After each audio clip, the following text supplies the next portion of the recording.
Hello and welcome. This is an overview on how teaching and learning occurs virtually in the Al Rayyan International School Math Department. Before each week starts, students receive their weekly planner through Google Classroom. Their weekly planner gives them the schedule for the week as well as some resources they will need. It includes a unit summary, which is referred to during the week to relate unit components to the concepts taught in class. It also shows the student in detail what will be discussed each lesson period. This is done so that students not only have the opportunity to prepare for lessons, but also to work offline in the event of a power outage or internet connection issues. Here, students find hyperlinks to notes in the form of Google Slides or web links. They find videos explaining concepts, as well as practice questions that will be used for that learning period. We include differentiated material to cater for the different learning styles, abilities, and levels of our students. Students are encouraged to show that they are risk takers by taking principled action to inquire into tasks for the day before class starts. To guide students in their inquiry, presentations not only include website resources, videos from other websites, but also videos prepared by the teacher, explaining and modeling solutions for students to observe. Several examples of the same skills are provided for those who might need repetition to aid their understanding. These come in handy when students demonstrate their learning and apply skills learned in a classroom by solving specific types of questions. Students are really fond of these videos as they match the style of explanation they're used to and they get to hear the teacher's voice. Google Classroom is the main interface or platform for correspondence between facilitator and learner. Here, students are able to see various tasks and resources provided for each lesson. They are reminded of deadlines and are able to see the tasks they have yet to complete.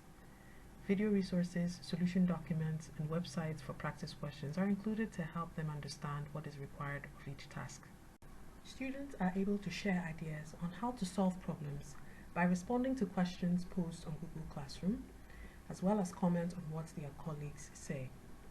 Instructions are given on how each task should be handled, and students have the opportunity to communicate their concerns to the teacher using private or class comments. Tasks are returned after completion to the facilitator in various formats, and feedback is given to the student using this platform. At least once during each class period, synchronous meetings happen using Zoom or Google Meet. This is an opportunity for students and facilitators to interact with each other in a live setting. Concepts are explained, misconceptions are cleared up, and more resources are given to individual students who need them. Students are able to ask questions and receive feedback in real time, and they're able to give peer review and participate in class discussions. Since we have diverse students, breakout sessions are used to group students to share in discussions. Students are encouraged to be open-minded in these discussions and work collaboratively to care for and assist each other. If the need arises, one-on-one synchronous sessions are scheduled after class to assist students who need them. The whiteboard feature on Zoom meetings is used to model solution steps and solve questions as students follow on. This gives them the opportunity to give feedback and share areas that they don't understand. Facilitators are also able to gain insights into how students are learning and understanding the skills that are being taught. They're also able to identify needs that need to be addressed.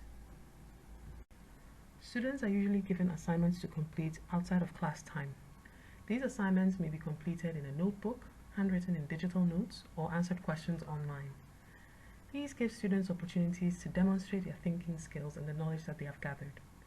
However, facilitators find it difficult to assess students' learning this way. So to receive live feedback, Peer Deck is used to facilitate ideas on how to solve problems. They're given questions online and they solve it in real time for the teacher to observe. The benefits is that students can see and correct their mistakes, and facilitators can clear up misconceptions as they occur. Facilitators are also able to identify students who might need extra help on a specific type of question, or they can also provide extended inquiry for students who have grasped concepts well. We make use of other websites to engage students in their learning. To get rich information on notes, videos, practice questions, and real-world examples, we use Khan Academy, CK12, Maths is Fun, Corbett Math, among other websites. These give us useful student data so that teachers can see particular questions that students struggle on and they can respond accordingly.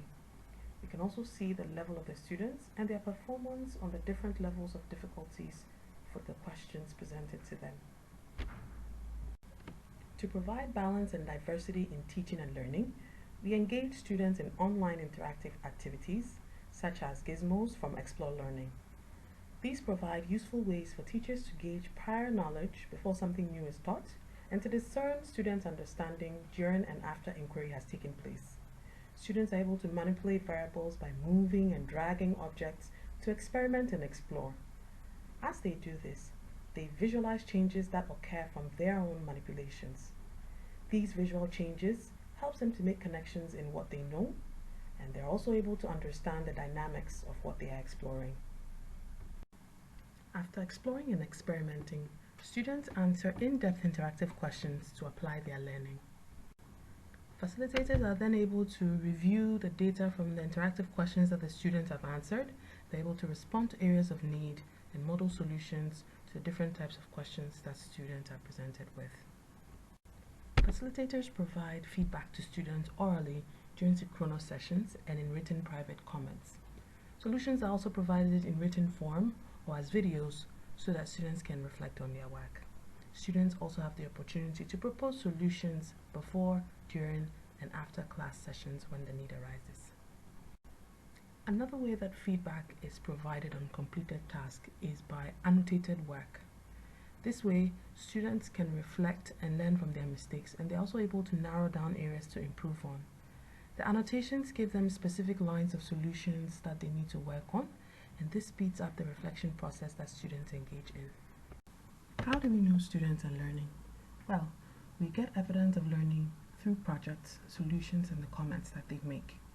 Some tasks involve other disciplines, such as art or sports.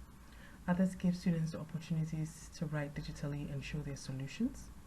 We also encourage students to write comments to reflect on their learning, the mistakes that they have made, or areas of concern that they need to work on. This makes students become more principled and take responsibility for their learning and learn from their mistakes. So pictures from notebooks, digital handwritten solutions, live answers from Pear Deck, written reflections on Google Classroom, and data from Khan Academy and CK12 are some of the many ways that we discern that learning has taken place and that learning is continuing.